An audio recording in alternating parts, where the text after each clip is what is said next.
hang around. All right, but without further ado, it's my great pleasure to introduce the panel Crypto War 2, Updates from the Trenches. Please give it up for Matt Blaze.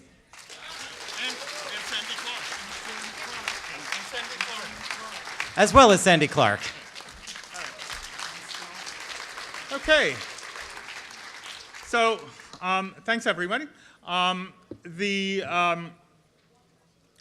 was going to have to introduce myself, but fortunately he did that, so I don't have to remember anything about me.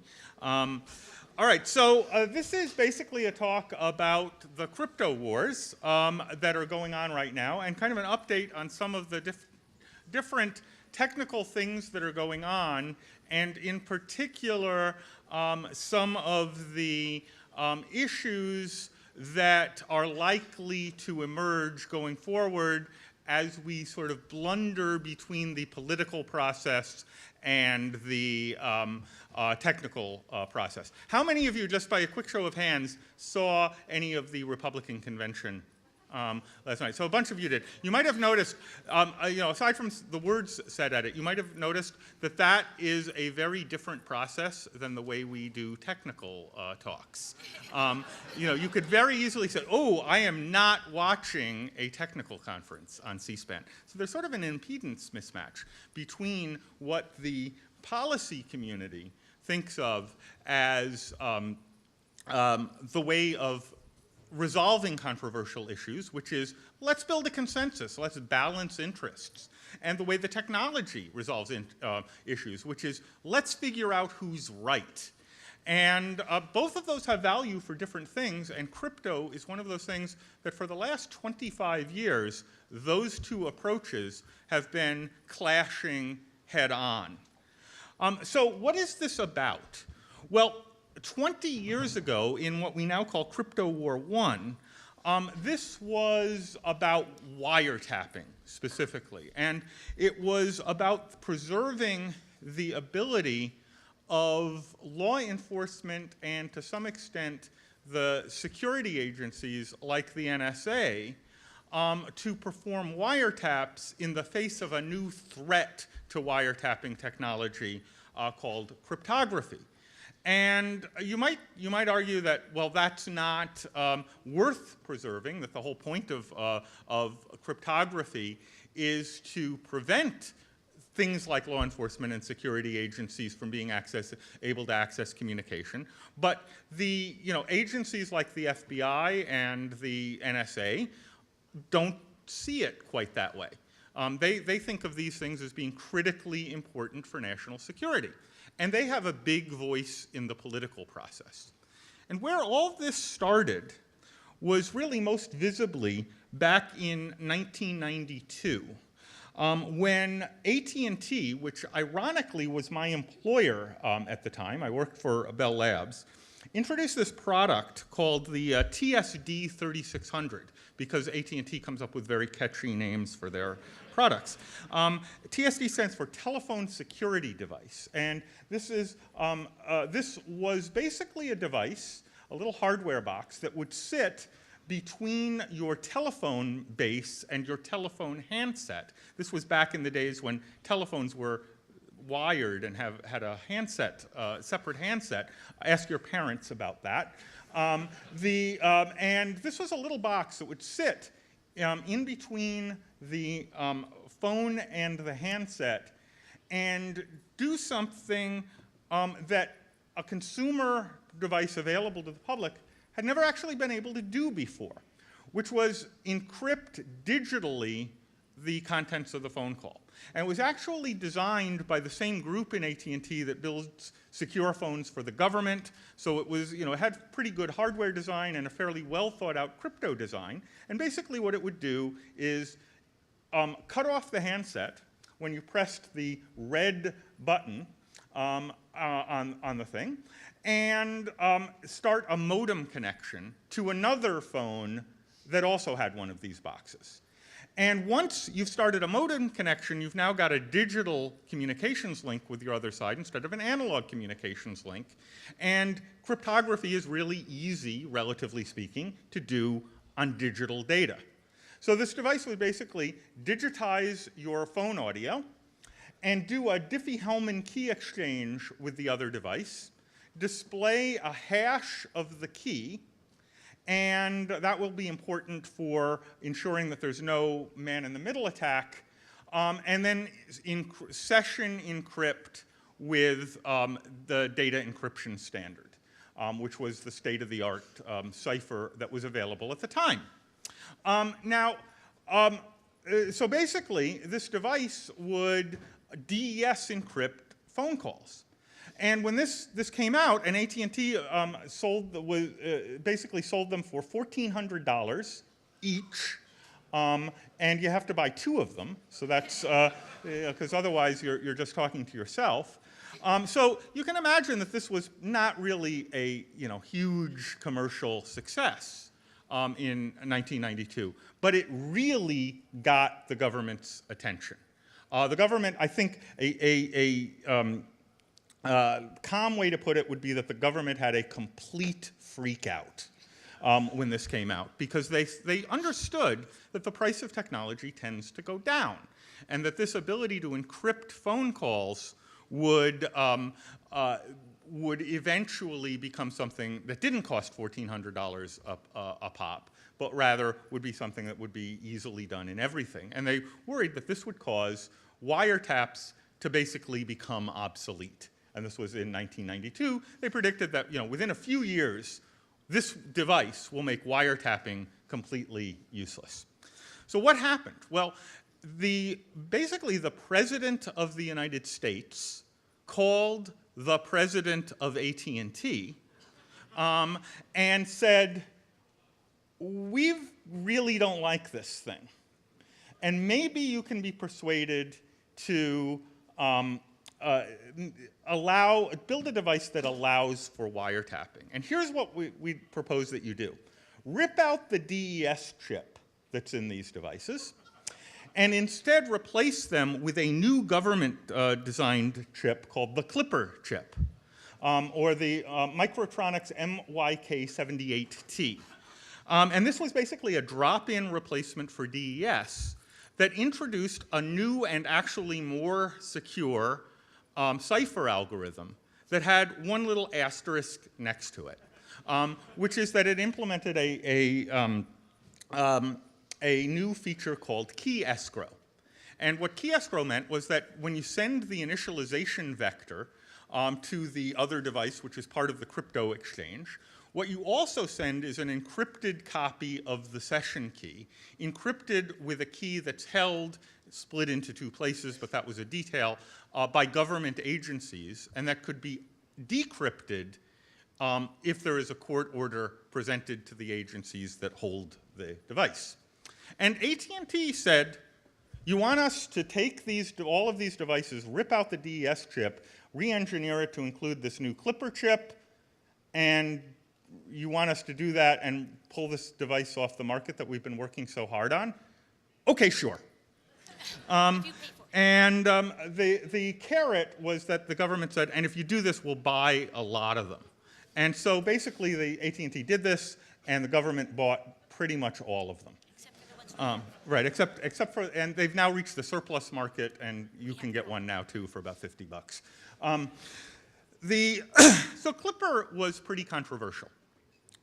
Those of you who are around probably remember the Clipper chip controversy. It became sort of emblematic of this conflict between the technology world and the government world. And Clipper had a number of problems. One of the problems was that the key escrow feature could be easily defeated. And I worked for AT&T at the time, and sort of to the embarrassment of people in the division that made the Clipper phone, I looked at the sort of protocols for this and so on, which were published, and I worked in the Bell Labs part of AT&T, which causes problems rather than solving them, and found a way to defeat the key escrow feature while still using the cipher. And that would basically make the whole point of this thing fairly useless. And that kind of killed Clipper. But Clipper, that wasn't actually the problem with Clipper. They could have redesigned it a little bit and made some small changes to this to make it harder to defeat the escrow feature and have it work properly, but it still had other fundamental problems. So one of the most obvious fundamental problems is should we trust the government with these keys? But there's another, should we trust them even if they're doing their job properly? Should we trust the system itself to hold these keys? And should we actually require designers of things like this, that is, anything that uses encryption, to include key escrow features when that might make the design more cumbersome, particularly at a time in history when cryptography in software, which has zero marginal cost, was just starting to become practical. And basically, we spent the entire rest of the decade arguing between the technical community that said, look, no matter how well you design this system, it's going to make cryptography weaker, and it's going to make it more expensive, and it's going to discourage the deployment of cryptography in what is ultimately going to become our critical infrastructure. And we, until the end of 1999, cryptography was officially discouraged by the US government in consumer products. It was considered a sort of suspect technology. And we didn't include cryptography in a lot of the basic standards that we're relying on today to run the internet. We were designing a lot of those basic standards back in the 1990s when the government was very loudly saying, don't include cryptography, that's only for bad guys. At the end of 1999, the government abruptly said, oh, you know what, we were wrong. Go use cryptography, forget about these restrictions. Cryptography is important. And Crypto War 1, as we've come to call it, before we knew to number the crypto wars, came to an abrupt end with this sort of unilateral surrender. And that brings us to Crypto War 2. Now, you might think Crypto War 2 started in earnest. When would you imagine Crypto War 2 to have started if something happened in the year 2000? Was there any large event shortly after the year 2000 that might have affected some of this that you can think of? What year would you say that event might have happened in? 2001, say September-ish, in the autumn? Right, so that turned out not to really change much. There was an initial, relatively half-hearted attempt to put crypto restrictions in the Patriot Act, but it didn't move forward. The government probably could have, the FBI and the NSA probably could have gotten that included in the Patriot Act if they had pushed harder, but they didn't. So we recognized very soon thereafter that cryptography was important enough that we actually need to start encouraging it as a matter of national policy. This peace, uneasy peace, the crypto Cold War, continued on until about 2010 to 2014, somewhere in that range, when the director of the FBI, the current director, James Comey, started making statements in congressional testimony and to the press and so on, talking about a new problem that was remarkably similar to the problem that they talked about when the AT&T phone was introduced in the early 1990s, called going dark. And basically the way that they describe this is, unfortunately, the law hasn't kept pace with technology, and this disconnect has created a significant public policy problem. We call it going dark, and what it means is this. Those charged, I'm adding some dramatic emphasis, those charged with protecting our people aren't always able to access the evidence we need to prosecute crime and prevent terrorism, even with lawful authority. We have the legal authority to intercept and access communication and information pursuant to court order, but we often lack the technical ability to do so. So this was basically repeating all of the things that were said in the early 1990s. So basically, Comey is saying this in congressional testimony. He's putting a lot of the chips that the FBI has behind this priority of figuring out a way to break cryptography. And we'd think that this would mean wiretapping is shut down. Well, if we take a look at the recent wiretap reports, basically the amount of cryptography actually encountered in wiretaps rounds down to 0. So it looks as if, you know, they're talking about this going dark, but when we look at what actually happens in wiretaps, there's remarkably little encryption actually being encountered in wiretaps. So what's going on here, right? How do we reconcile these two facts? So one possibility, and you know, sort of techno-libertarians like to say, well, it's just that the FBI is lying, jackbooted thugs, they want to take our modems or whatever it is. They can take my DES and my AES out of my cold dead hands, et cetera. You know, it's possible that we're talking across purposes a little bit and about slightly different things. So when we think of wiretapping, we think of cryptography often in the context of wiretapping. And this is basically a picture from IEEE Security and Privacy that they used for the cover of an issue on surveillance. And they showed, you know, they asked an artist to draw a picture of wiretapping. And this is what wiretapping looks like, according to the IEEE. Somebody in a van and overdressed for the desert, going up to a box with headphones and dark glasses. And we can tell it wasn't an engineer who drew this because these are power lines. But basically, what wiretapping is, you know, this is, although some of the technical details are wrong, the basic idea that you use the phone infrastructure, the communications infrastructure, to get your data is correct. This is basically how surveillance, electronic surveillance of communications works. The infrastructure itself, the phone lines, the data lines, what have you, are tapped, and that's where you get the clear text of communication. Back in previous generations, you'd use this stuff called a loop extender and a little dial number recorder, and so on. But the cases that we're seeing aren't actually about communication. And if we look at the Apple versus FBI case, where after the San Bernardino shooting, the government was talking about an iPhone from one of the shooters that had data stored on it, encrypted in a way that the government couldn't get to it to collect whatever evidence might have been on it. And they asked Apple if Apple could assist them in recovering this data. Apple said basically, we can't do this easily.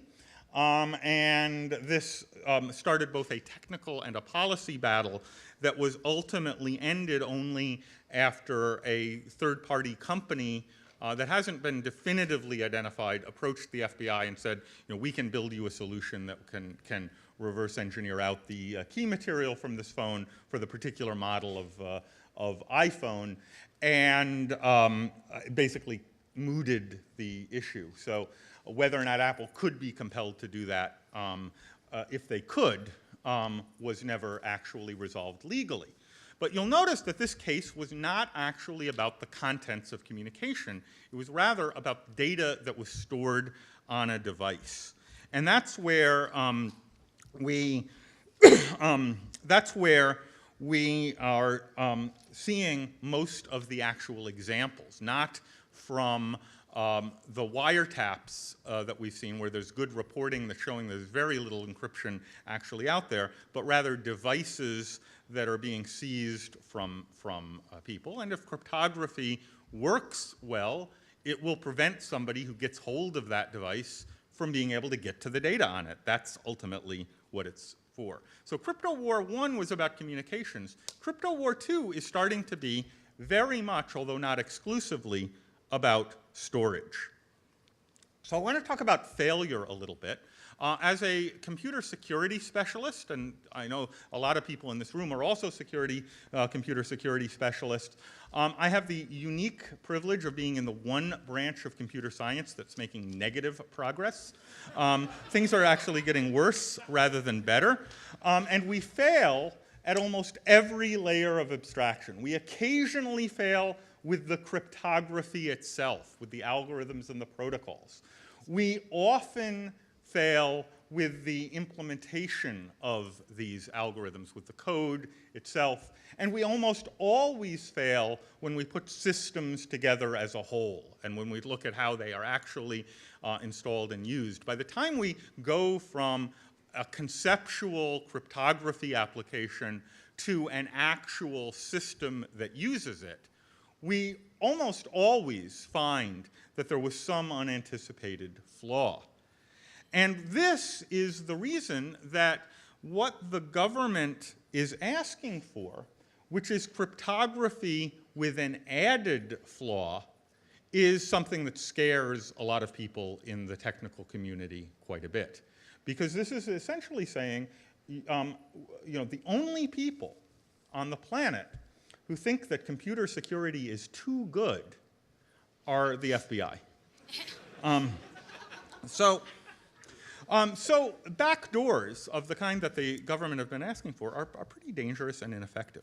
So one of the reasons for this is that we are currently in what could only be characterized as a cybersecurity crisis. And I'm sorry I used the C word, but in the policy circles, they actually think that cybersecurity has meaning. And we are arguably in a situation where we are seeing failure of our critical infrastructure and the systems that we depend on for finance, for our personal data, and actually for the government itself, literally on a daily basis. And what do we do about it? Well, we have basically two tools that address these things. The fact that we don't know how to build systems that are secure. One of them is the use of cryptography. And that's useful because it allows us to reduce the attack surface of the system. It allows us to trust fewer components even if they do fail. And the other is to make systems as simple and have as few extra features as possible. And unfortunately, unfortunately, a backdoor basically attacks both of the only two tools that we really have for building high reliability systems at scale: crypto and simplicity. It makes both of those things weaker. Okay, so where does that leave us? So a bad answer to this question is saying that, well, it means that society has to pick between law enforcement and security. And that's going to be a fairly hard and unreliable way to approach this. So we've basically got, from a policymaking point of view, two problems that I've distilled into sort of policy speak. The first problem is that we can't afford more security vulnerabilities. Our systems are failing left and right. And the second problem is that access, which has come to be called lawful access, whether you like it or not, is maybe or is or maybe will be getting harder, partly because of the proliferation, and they use arms control language, of cryptography. And one way to resolve this that technologists often favor is to say, well, problem one is the only important problem. But the FBI definitely doesn't see it that way, and they have the ears of policymakers who are empowered to do things like pass laws. And some of those laws we may not like. And so one question is, can we solve these two problems simultaneously? So what I'd like to look at is some of the technology briefly about what we will do if cryptography wins and cryptography starts to proliferate. What is actually going to happen? Now, we've seen some evidence that the FBI is not actually going dark. If we look at the Apple San Bernardino case, we saw that one of the things that the FBI did was hacked into the device. They didn't actually break the crypto algorithms. They didn't use a deliberate backdoor feature. They did what lots of us do, which is say, was something wrong with this?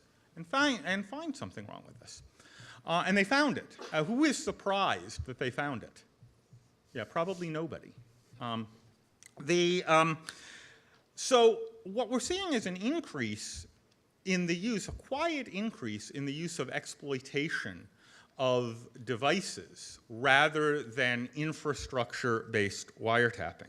So Sandy Clark, who's actually, by the way, I should say, about to finish her PhD and is on the job market, and you should be like trying to kidnap her and get her to, and pay her enormous amounts of money to come work for you.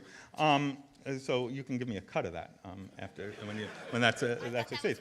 Yeah, yeah. The has been studying the vulnerability life cycle and was part of a paper that we wrote for a law review on looking at what a world in which device exploitation becomes the norm will look like, with Steve Bellovin, me, and Susan Landau, that was published in a law review, which is not usually where computer scientists publish papers. And Sandy has been looking particularly at some of the technical issues in the vulnerability life cycle as it exists, and maybe can make some predictions about what a world like this might look like. And we better be prepared for it, because that is likely to be the world that we end up with. So Sandy, why don't you take that over while people are trying to hire you? Whoop, hold on. We're one ahead. Yeah. So, you know, Director Comey was right in one thing that he said. The law really has not kept up with the technology.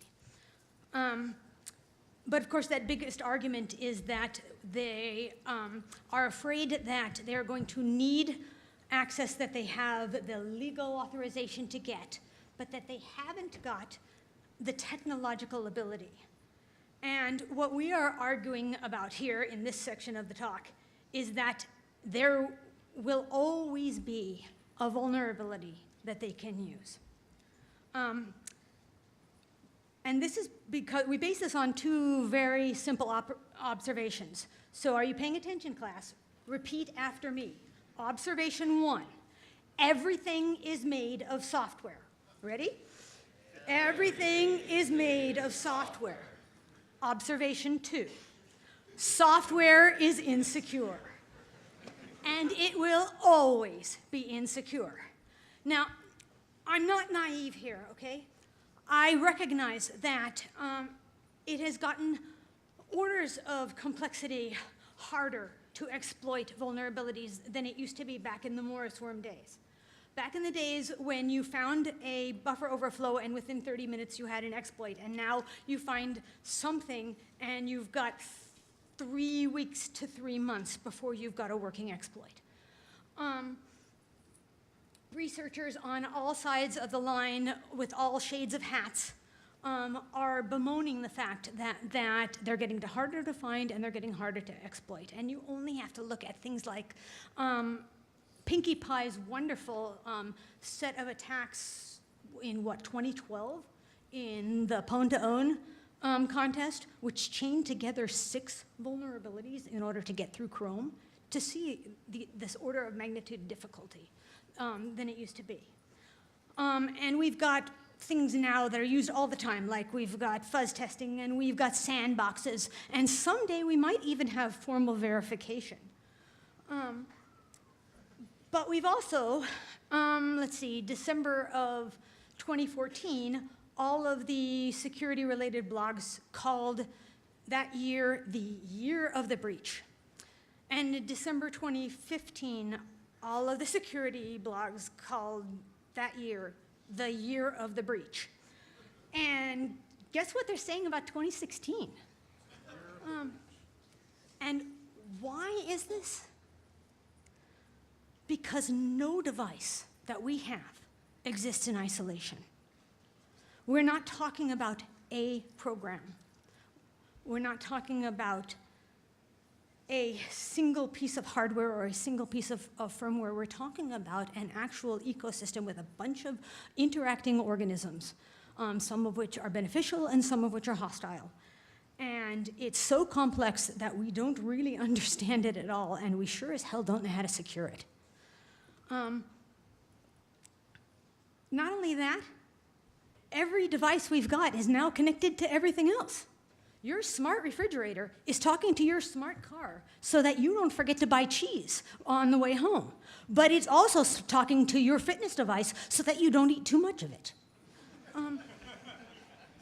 And it's not just the fact that you've got this one device or this one piece of software or this one operating system by this one developer, but all of those contain shared libraries, legacy code, which is a real problem. We'll talk more about that in just a second. They contain massive third-party apps, and they're all configured differently. Every single one of those adds complexity and possibly another attack vector. And you only need one. You only need one. But one of the arguments is that it's O days that they want. It's got to be something that no one knows about and nobody protects. And I would argue that that is not the case. And that O days are getting harder to find. And of course, they're getting much more expensive. But if you actually look at the numbers, and I'm a scientist, I like numbers, here's what the numbers of O days looked like in 2012. And here's what they look like last year.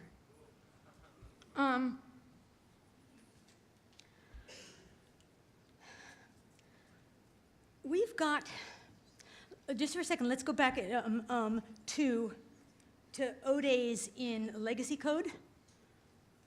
We have shell shock. We have heartbleed, we have poodles, and if you were paying attention last week, we have a Windows printer attack that has sat dormant in Windows since Windows 1995. And if you're running Windows on any of your systems and you haven't patched it in the past week, you're fucked.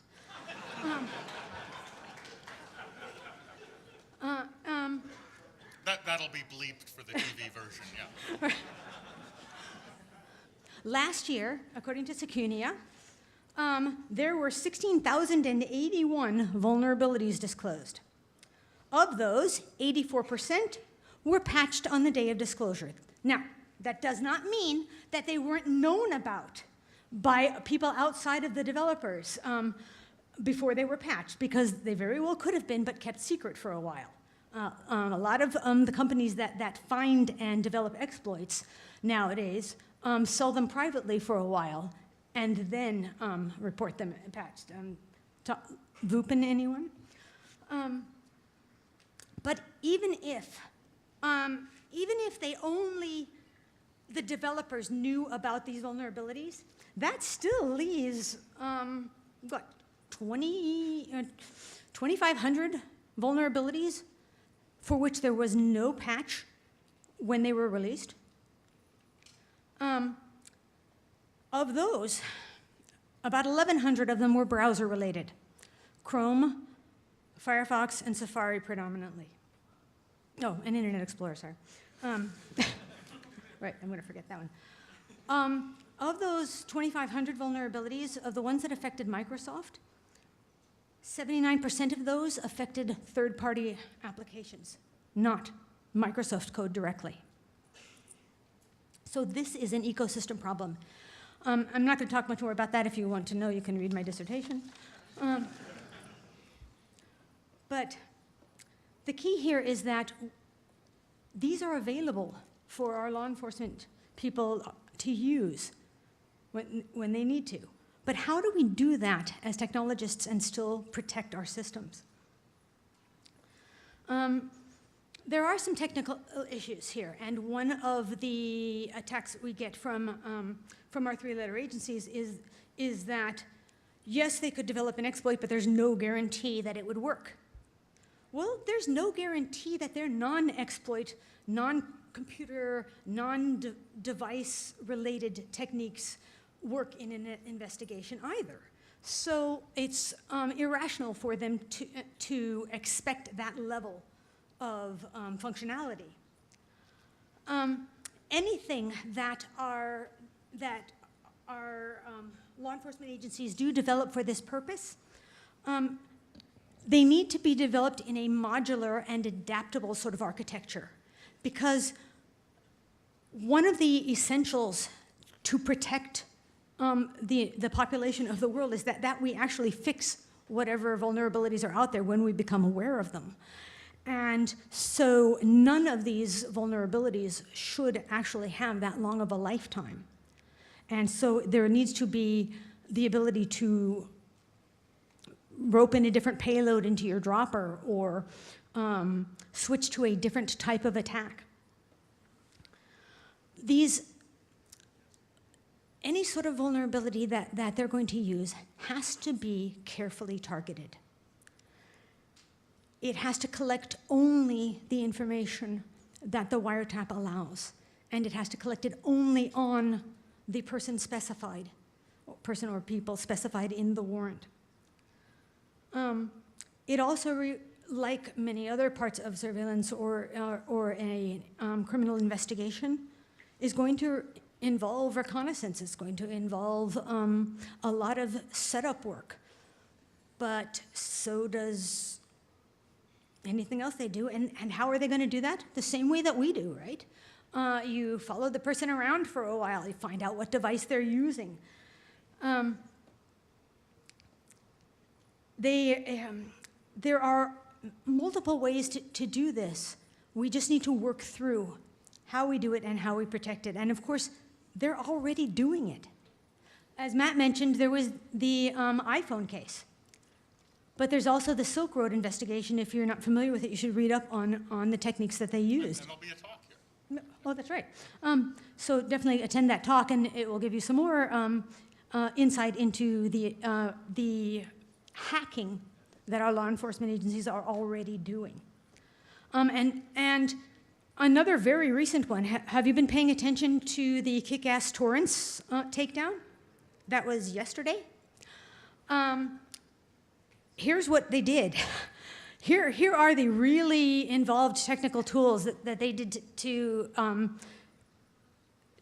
get the information that they needed for their affidavit and for their arrest. They used the Wayback Machine. And they went and they found all of the DNS names that kick-ass torrent servers were registered to. And then they used Whois. And they found out who hosted those machines. And they found those IP addresses. And then they used social engineering. Kick-ass torrents made its money by selling advertising. If you ever have used a torrent, and I'm sure none of you ever have, you'll notice that there's the slow way to download, and there's the want a faster way, click here. Those want a faster way, click here's are advertising, and it's paid for. So the FBI created a advert for want to study in the US, click here.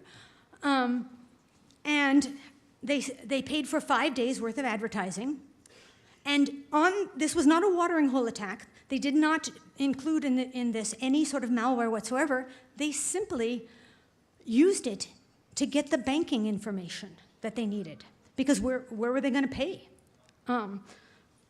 And from that, they were able to eventually dig out email addresses, and they were able to tie those email addresses into a particular person, because criminals, like everybody else, make mistakes. So what do we do to protect ourselves? What are the technical issues that we might have to worry about? First, that argument that there's no guarantees. Okay, we've talked about that one. The next two are the most important. The risk of detection and the risk of proliferation are real dangers. A few years ago, there was a very sophisticated wiretap on a Greek phone system. And it was against a cell phone operator. And it was found out because there was a bug in the actual attack software that was installed on the phones. And the bug caused some text messages not to be delivered. And those text messages gave off error messages. And the error messages allowed them to find that there was malware on their phones. And then it was tracked to law enforcement.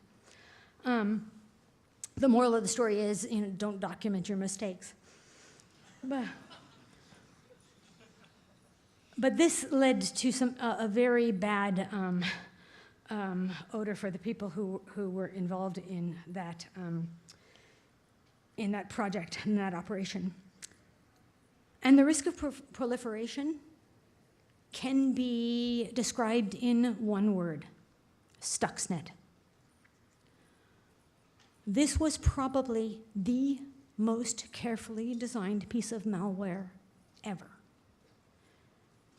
It had a very small, very restricted in scope target, and it still got out. The belief that we can put a backdoor in a system and still protect that system is a Darwin Award-winning level of hubris. We can't do security right. To assume that you will be able to create something perfect, or to underestimate your adversary, is probably the most dangerous thing that you can do. No matter how smart you are, somebody is smarter, and somebody's going to see something that you didn't see, because we cannot write a piece of software, design a system, connect it to any other systems, or use it without making certain assumptions. And every successful exploit in the world is a violation of those assumptions. And it's always going to be that way. So, designing an exploit, the way to make sure that even something like proliferation or detection does the least amount of damage is that we put some sort of time delay or time bomb in it, so that it stops at after a certain period and is no longer valid and no longer makes people vulnerable.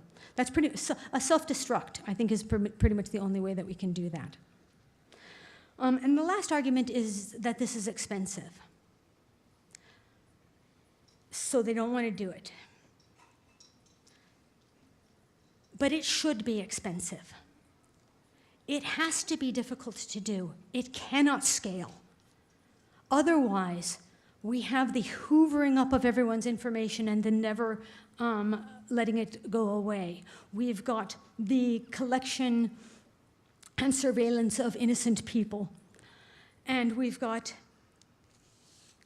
all of the dangers that could possibly create.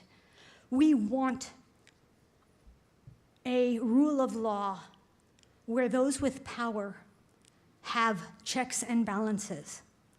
And in the case of exploiting software, hardware, firmware, whatever, expense is that check and balance. And the most important of those is that it must not scale. And there are ways to make it not scale. Have you read about the recent 3D printing of a finger in order to unlock an iPhone? That's a beautiful example. Let's do more of that. It's only one finger, and all the other people who use iPhones are still safe.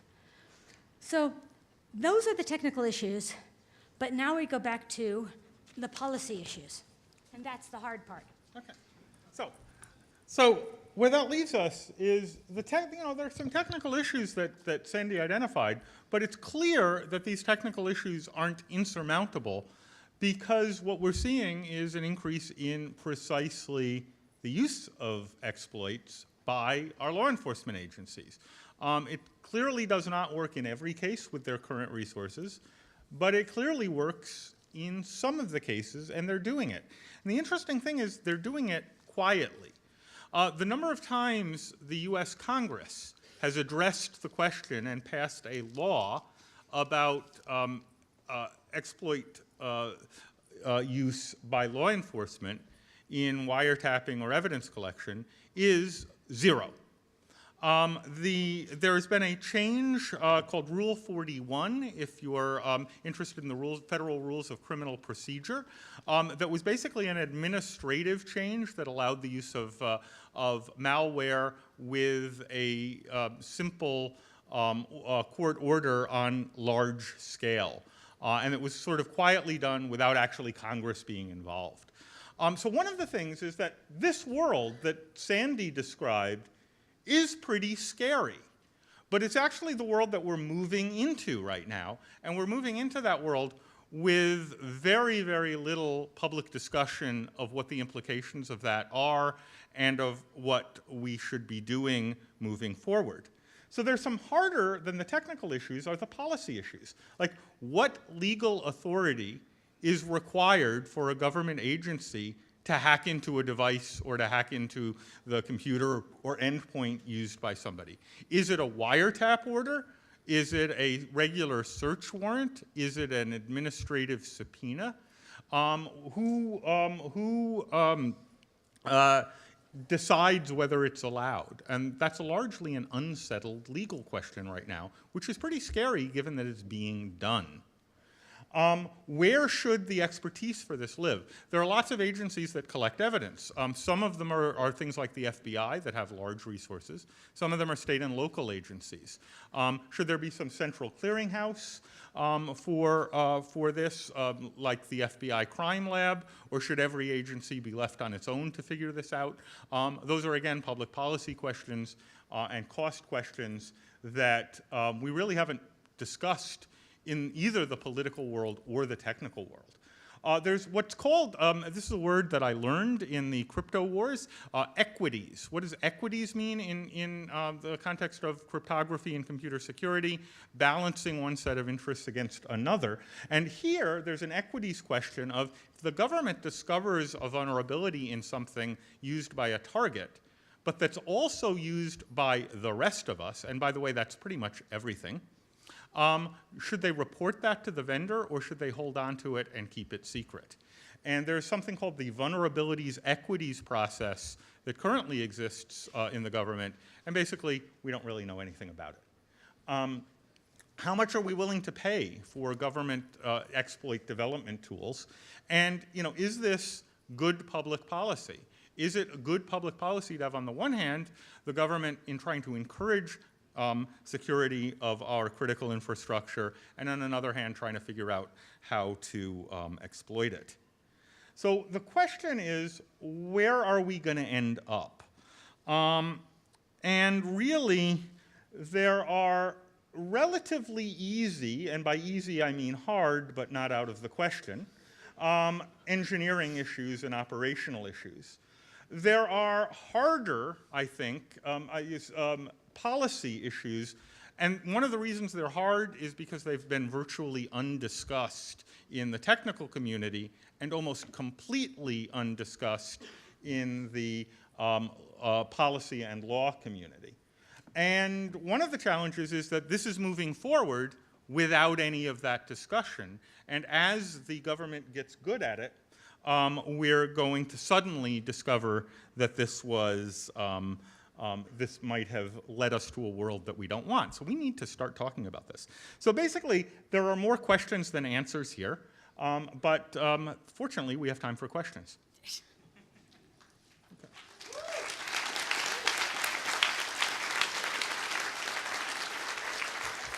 Okay. And by the way, I can't tell if there's anyone at the microphone, so because they're blinding me here, which I assume is coming from like the NSA. Yeah. So if there's somebody there, talk. Yeah, Phil Baker. Hi, Matt. Hi. It just occurred to me that one of the other coincidences between the first crypto war and the second is they both coincided with the FBI spending an awful lot of time on an investigation of either the president or a candidate for the presidency. And maybe those are not entirely unrelated, the FBI having a hobby horse and the policy people being targeted for prosecution. Yeah, I mean, that level of speculation is above my pay grade. So you're pointing out that there's been, FBI saying that they're going dark, and there's all this worry, but it's you can show that it rounds down to zero. What do you think is the real motivation for pushing for these sort of things? I tend to find it's more out of their own laziness. That the investigations are still possible. Yeah. They want to make it easier, though. I mean, look, I mean, I think it's really, really easy to look at this from a sort of technical point of view and say, look, you guys are stupid, or you guys have evil motives, or so on.